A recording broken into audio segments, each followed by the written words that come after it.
আসসালামু আলাইকুম ভিউয়ার্স। বাংলাদেশের সর্বশেষ আপডেট সংবাদে আপনাদের স্বাগত। জানিয়ে দেব হাতে থাকা সর্বশেষ আপডেট বাংলা সংবাদ। প্রথমেই সংবাদ শিরোনাম। রাজনীতি ছাড়তে চান আওয়ামী লীগের অনেক নেতাকর্মী। এরপর জানিয়ে দিব এসালামের গাড়ি উদ্ধার, আটক হলেন বিএনপি নেতা মঞ্জু। এদিকে বিচার না হওয়া পর্যন্ত ফ্যাসিবাদী দল কার্যক্রম চালাতে পারবে না বলেছেন আসিফ মাহমুদ। আরও জানিয়ে দিব সেনাবাহিনীর অভিযানের স্বীকৃতিতে দেশীয় অস্ত্র ও মদের বোতল উদ্ধার। সর্বশেষ জানিয়ে দিব খুলনায় ক্ষোভ প্রশমনে সম্মিলিত প্রচেষ্টা, অবশেষে গণপিটুনি। এতক্ষণ শুনছিলেন সংবাদ শিরোনাম, এবারে বিস্তারিত। তবে অনুরোধ থাকবে ভিডিওটিতে একটি লাইক করবেন এবং কমেন্ট করে জানিয়ে দিবেন কোন জেলা থেকে আপনি আমাদের এই ভিডিওটি দেখছেন। রাজনীতি ছাড়তে চান আওয়ামী লীগের অনেক নেতাকর্মী। গত ৫ আগস্ট গণ আন্দোলনের মুখে পদত্যাগ করে ভারতে পালিয়ে যান আওয়ামী লীগ সভাপতি শেখ হাসিনা।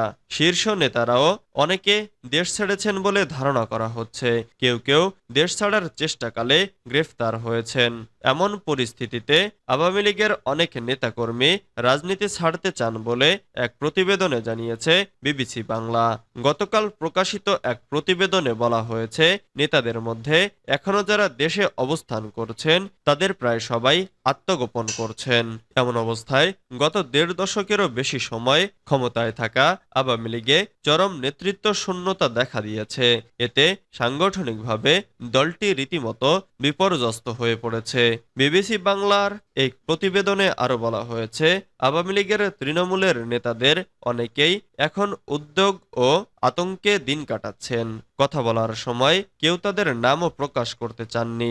আওয়ামী লীগের জেলা পর্যায়ের একজন নেতা বলেন, আমাদের দলের এখন দিশেহারা বিপর্যস্ত অবস্থা হয়ে গেছে। ১ মাস হয়ে গেল, অথচ কেন্দ্র থেকে কার্যকর কোনো নির্দেশনা দেয়া হলো না। ফোন দিলেও কেউ ধরে না। হামলা মামলা সব মিলিয়ে নেতাকর্মীরা হতাশ হয়ে পড়েছে। পরিস্থিতি এমন পর্যায়ে পৌঁছেছে যে নেতাকর্মীদের অনেকে রাজনীতি ছেড়ে দেওয়ার কথা ভাবছেন বলেও জানিয়েছেন তিনি। এস আলমের গাড়ি উদ্ধার, আটক হলেন বিএনপি নেতা মঞ্জু। চট্টগ্রামের জামাল খান এলাকার একটি কার পার্কিং থেকে এস আলম গ্রুপের বিলাসবহুল গাড়ি উদ্ধারের ঘটনায় শাহ আমানত আন্তর্জাতিক বিমানবন্দরে কোতোয়ালি থানা বিএনপির সভাপতি মঞ্জুরুল আলম চৌধুরী আটক হয়েছেন। বৃহস্পতিবার ৫ সেপ্টেম্বর দুপুরে তাকে চট্টগ্রামের শাহ আমানত আন্তর্জাতিক বিমানবন্দর থেকে আটকের বিষয়টি নিশ্চিত করেছেন বিমানবন্দরের জনসংযোগ কর্মকর্তা ইব্রাহিম খলিল। এর আগে বুধবার ৪ সেপ্টেম্বর দিবাগত রাতে ১০টার দিকে জামাল খানের সানমার বিল্ডিং নামের একটি ভবন থেকে একটি গাড়ি জব্দ করে পুলিশ। গাড়িটির রেজিস্ট্রেশন নম্বর চট্টগ্রাম মেট্রো ঘ ১১৫৩৪। গাড়িটি বাংলাদেশ রোড ট্রান্সপোর্ট অথরিটিতে এস আলম গ্রুপের একটি প্রতিষ্ঠানের নামে নিবন্ধিত। সূত্রে জানা গেছে, গাড়িটি এস আলম গ্রুপের সহযোগী প্রতিষ্ঠান সোনালী লজিস্টিক্সের নামে নিবন্ধিত। এটির রেজিস্ট্যান্সের সময় ঠিকানা উল্লেখ করা হয়েছে নগরের আসাদগঞ্জ এলাকার এস আলম গ্রুপের মালিকানাধীন একটি ভবনের। সূত্র জানিয়েছে, ওই ভবনে এস আলমের আরো ২টি গাড়ি ছিল। অভিযানের বিষয়ে আজ করতে পেরে গাড়িগুলো দ্রুত সরিয়ে ফেলা হয়। সূত্রমতে এস আলম গ্রুপের চেয়ারম্যান সাইফুল ইসলাম মাসুদের পিএস আকিজউদ্দিনের সাথে মুঠোফোনে কথোপকথনের বিষয়ে জানার পর পটিয়া থানা পুলিশের ভারপ্রাপ্ত কর্মকর্তাকে সরিয়ে নেওয়া হয়। গত ২৯ আগস্ট এস আলম গ্রুপের কর্ণধার সাইফুল আলম মাসুদের পরিবারের ব্যবহৃত ১৪টি বিলাসবহুল গাড়ি সরিয়ে নিতে সহায়তার অভিযোগ ওঠে চট্টগ্রাম দক্ষিণ জেলা ৩ বিএনপির নেতার বিরুদ্ধে। পরে ৩ জনের পদ স্থগিত করে বিএনপি। বিলুপ্ত ঘোষণা করা হয় চট্টগ্রাম দক্ষিণ জেলা বিএনপির কমিটিও।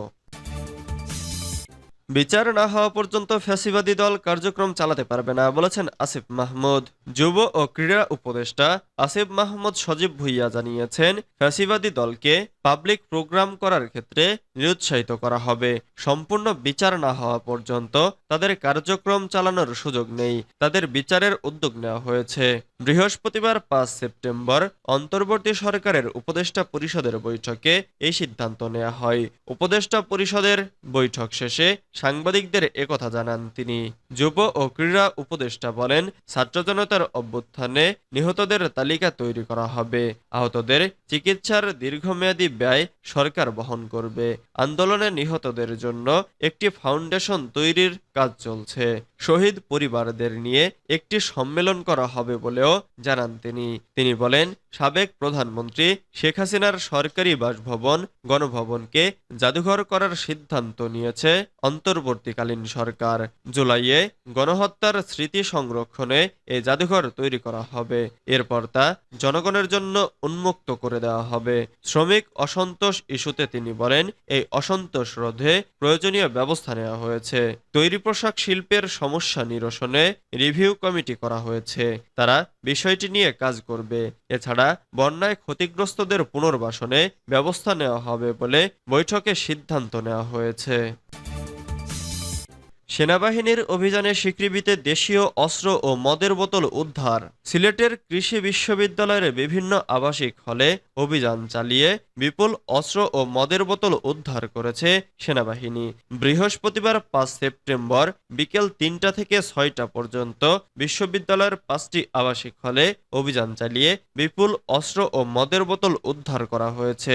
বিষয়টি কালবেলাকে নিশ্চিত করেছেন সিলেট কৃষি বিশ্ববিদ্যালয়ের প্রক্টর অধ্যাপক মোজাম্মেল হক। বিশ্ববিদ্যালয় সূত্রে জানা গেছে, বৃহস্পতিবার বিকেলে বিশ্ববিদ্যালয়ের শাহপরান, বঙ্গবন্ধু শেখ মুজিবুর রহমান, হুমায়ুন রশিদ চৌধুরী, আব্দুস সামাদ আজাদ হল, শাহ এএমএস কিবরিয়া হলে অভিযান চালিয়েছে সেনাবাহিনী। সিলেট কৃষি বিশ্ববিদ্যালয়ের প্রক্টর অধ্যাপক মোজাম্মেল হক কালবেলাকে বলেন, বিশ্ববিদ্যালয়ের ৫টি আবাসিক হলে অভিযান চালিয়েছে সেনাবাহিনী।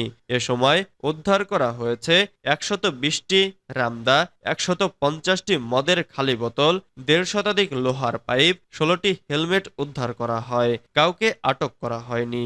অভিযানে উপস্থিত ছিলেন সেনাবাহিনীর ওয়ারেন্ট অফিসার সোহরাব, বিশ্ববিদ্যালয়ের প্রক্টর অধ্যাপক মোজাম্মেল হক, ছাত্র পরামর্শ ও নির্দেশনা দপ্তরের পরিচালক অধ্যাপক এমদাদুল হক ও বিভিন্ন হলের প্রভোস্টরা। খুলনায় ক্ষোভ প্রশমনে সম্মিলিত প্রচেষ্টা, অবশেষে গণপিটুনি। মহানবী হযরত মুহাম্মদ সাল্লাল্লাহু আলাইহি ওয়াসাল্লামকে নিয়ে কটূক্তির অভিযোগে খুলনায় গণপিটুনিতে গুরুতর আহত উৎসব মণ্ডল জীবিত আছেন বলে জানিয়েছে সেনাবাহিনী। গতকাল বৃহস্পতিবার আন্তঃবাহিনী জনসংযোগ পরিদপ্তরের এক সংবাদ বিজ্ঞপ্তিতে জানানো হয়, সেনাবাহিনীর তত্ত্বাবধানে ওই তরুণের চিকিৎসা চলছে এবং তিনি এখন শঙ্কামুক্ত। এর আগে গত বুধবার রাত ১:১২টার দিকে খুলনার সোনাডাঙ্গা আবাসিক এলাকায় মহানগর পুলিশের উপ কমিশনারের কার্যালয়ে ঢুকে উৎসব মণ্ডল নামে ওই তরুণকে গণপিটুনি দেয় ক্ষুব্ধ জনতা। তাৎক্ষণিকভাবে পুলিশ ও সেনাবাহিনীর পক্ষ থেকে জানানো হয়, পিটুনিতে উৎসব মারা গেছে। স্থানীয় মসজিদের মাইকে ঘোষণা দিয়েও তার মৃত্যুর খবর প্রচার করা হয়। সেই ঘোষণার সময়ের কয়েকটি ভিডিও সামাজিক যোগাযোগ মাধ্যমে ছড়িয়ে পড়ে, কিন্তু গতকাল আইএসপিআর এর পক্ষ থেকে উৎসব মণ্ডল জীবিত থাকার দাবি করা হলে বিষয়টি নিয়ে ধোঁয়াশা সৃষ্টি হয়। কালবেলার পক্ষ থেকে প্রশাসনের বিভিন্ন পর্যায়ে যোগাযোগ করে আইএসপিআর এর দাবির সত্যতা নিশ্চিত হওয়া গেছে। গতকাল দুপুরে খুলনা মহানগর পুলিশের উপ পুলিশ কমিশনার তাজুল ইসলাম কালবেলাকে জানান, উৎসব মণ্ডল বেঁচে আছেন এবং সেনাবাহিনীর তত্ত্বাবধানে তার চিকিৎসা চলছে।